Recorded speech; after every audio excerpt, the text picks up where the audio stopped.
কি খবৰ আপোনালোকৰ?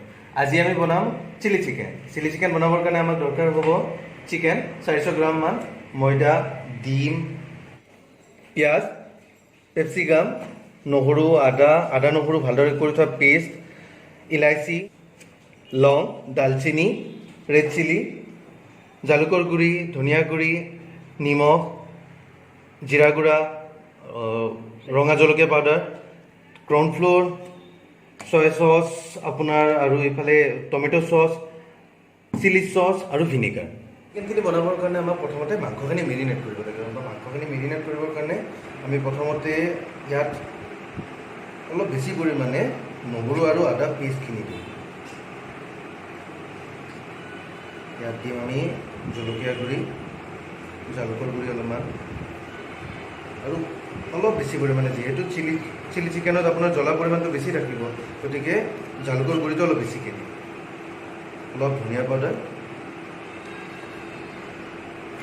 নিমখ অকণমান,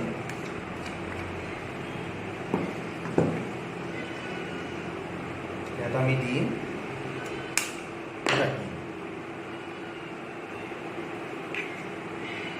তাৰপিছত ইয়াত ময়দা দিম আমি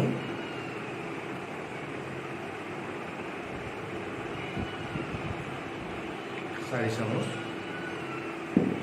তাৰপিছত আমি ইয়াত দিম কৰ্ণফ্ল'ৰ 2 চামুচ। চিলি চিকেনত আমি ভিনেগাৰ অলপমান দি দিম। ভিনেগাৰখিনি খুবেই দৰকাৰী চিলি চিকেন বনাবৰ কাৰণে। ইয়াত আমি সৰু চামুচেদি 2 চামুচ ভিনেগাৰ দি দিম। এইখিনি আমি ভালদৰে মিক্স কৰি ল'লোঁ। এতিয়া মেৰিনেট হ'বৰ কাৰণে আমি ফ্ৰিজত 45 মিনিটৰ পৰা 1 ঘণ্টামান সময় আমি মেৰিনেট হ'বলৈ দি থোৱা মাংসখিনি ভাজি ল'ম। তেলটো ভালদৰে গৰম হ'বলৈ দিয়ক।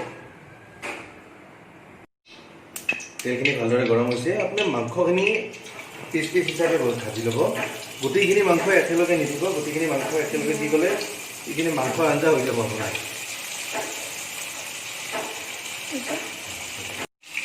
আমাৰ গোটেইখিনি মাংস ভালদৰে ভাজা হৈ গ'ল। এতিয়া ভাজি লোৱা মাংসখিনি আমি এখন থালত গোটেইখিনি উলিয়াই লৈছোঁ। মাংসখিনি ভাজোঁতে আপোনালোকে হাই ফ্লেমত ৰাখিব। চাব মাংসখিনি আমাৰ কিমান ধুনীয়া ক্ৰিস্পি হৈছে। মই আপোনাক দেখুৱাই আছোঁ, ধুনীয়া ক্ৰিস্পি হৈছে। ঠিক আছে, গ্ৰেভিখিনিৰ কাৰণে অলপমান কাম কৰিলোঁ। এটা সাজতকৈ আমি পানী গৰম হ'ব দিছোঁ। এতিয়া পানীখিনিত আমি পিঁয়াজখিনি বইল হ'বলৈ দিম। বইল মানে আপোনাৰ খুব বেছি সময় নহয়, মিনিমাম 3-4 মিনিটমান ভালকৈ বইল হ'ব দিম, যাতে ইয়াৰ পিঁয়াজৰ যিটো ফ্লেভাৰ আছে অলপমান কাঁচা ভাৱটো গুচি যায়। 4 মিনিটমান হ'ল। আমি এতিয়া পিঁয়াজখিনি গেছটো অফ কৰি পানীৰ পৰা উলিয়াই লৈ অলপমান সময়ৰ কাৰণে ৰাখি দিম। এতিয়া আমি গ্ৰেভিখিনিৰ কাম কৰিম। গ্ৰেভিখিনিৰ কাৰণে আমি এটা সাজত তেলখিনি আমাৰ ভালদৰে গৰম হৈছে। এতিয়া আমি ইয়াত দিম দালচেনি এটা, লং কেইটামান, ইলাইচি 3 পিচ দিলোঁ, কাটি থৈ দিয়া আদাখিনি, নহৰু। আমি এইখিনি সৰু সৰু পিচ কৰি থৈ দিছোঁ। এইখিনি ভালদৰে আপোনালোকে কাটি ল'ব। এইখিনি যদি পেষ্ট বনাই দিয়ে তেতিয়া এইখিনি বস্তু বেলেগ হৈ যাব। এইখিনি কাটি থৈ দিয়ক।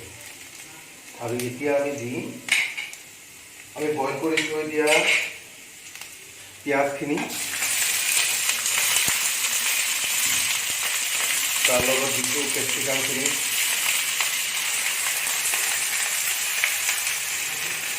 এটা বিলাহী কাটি থৈছিলোঁ আমি, বিলাহীটো, আৰু ৰেড চিলি।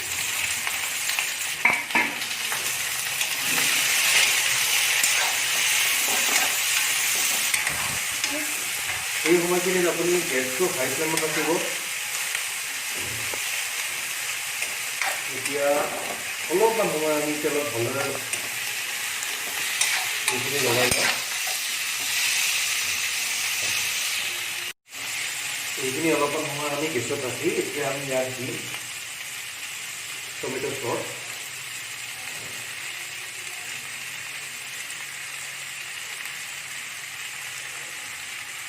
চিলি চচ,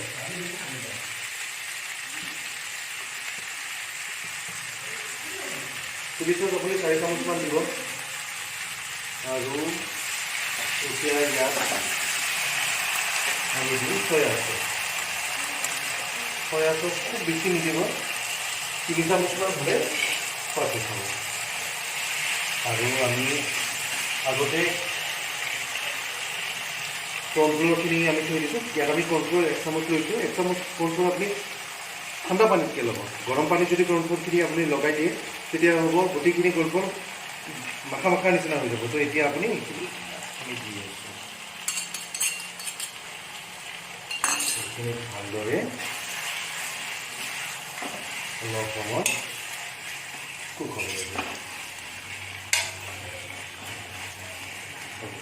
আমি এতিয়া দিম জালুকৰ গুড়ি অলপমান, ধনিয়া গুড়ি অলপমান, নিমখ অকণমান, ৰেড চিলি পাউডাৰ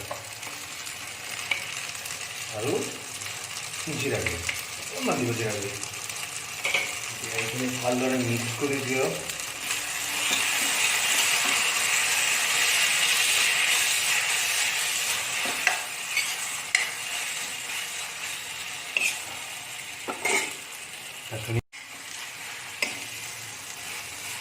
এই ভিডিঅ'টো মোক বিশেষকৈ মোৰ সৰু ভাইটি এজন নয়নে কৈছিল যে দাদা চিলি চিকেন বনাবলৈ এবাৰ দেখুৱাই দিব। তো মই আজি ভিডিঅ'টো বিশেষকৈ বনাই আছোঁ ভাইটিৰ কাৰণে। তো আশা কৰোঁ আপোনালোকে ভাল পাব গোটেইখিনি চাই। আৰু আপোনালোকে যদি কিবা শিকিব বিচাৰে বা কিবা খাব বিচাৰে তেতিয়া কমেণ্টত গৈ মোক ৰিকুৱেষ্ট কৰিব। মই আপোনালোকৰ কমেণ্ট হিচাপে কিবা এটা বনাবলৈ চেষ্টা কৰিম। এইখিনি আমি ইয়াত অলপমান আৰু আমি এইখিনি গ্ৰেভি বনাম, অলপমান লিকুইড টাইপৰ হৈ থাকিলে ভাল লাগে বস্তুখিনি। তো আমি অলপমান ইয়াত কৰ্ণফ্ল'ৰ মিক্স কৰি ইয়াত দি দিলোঁ। এইখিনি আপোনাৰ নিজৰ লগত কথা, আপুনি কিমানখিনি দিব বিচাৰে, কিমানখিনি হ'লে আপুনি ভাল পায়, আপুনি কেনেকৈ মিলাব পাৰে, এইখিনি আপোনাৰ নিজৰ লগত কথা। ইয়াত মাত্ৰ মই 1 চামুচ কৰ্ণফ্ল'ৰ দি এইখিনি মিক্স কৰি দিছোঁ। আমাৰ ফ্ৰাই কৰি থোৱা মাংসখিনি ইয়াত দি দিওঁ। এইখিনি ভালদৰে মিক্স কৰি দিয়ক আপুনি।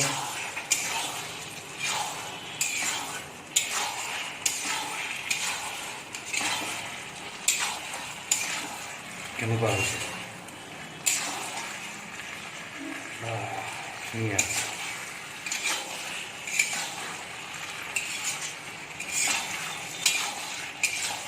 একেবাৰে ইজি, গোটেইখিনি বস্তু খুব সোনকালে হৈ গৈছে আৰু খুব টেষ্টি হ'ব। আশা কৰোঁ আপোনালোকেও ঘৰত বনাব আৰু মোৰ ভিডিঅ'টো চাই কেনেকুৱা পালে আপোনালোকে কমেণ্ট কৰি জনাব। মাংসখিনি আপোনালোকে খুব বেছি আৰু ইয়াত 2-3 মিনিটমান সময় মিক্স হ'ব দিয়ক ভালদৰে। তাৰপিছত বাছ চাৰ্ভ কৰিবৰ কাৰণে ৰেডি। আপুনি ভালদৰে এটা সাজত ধুনীয়াকৈ ওলাই যাব।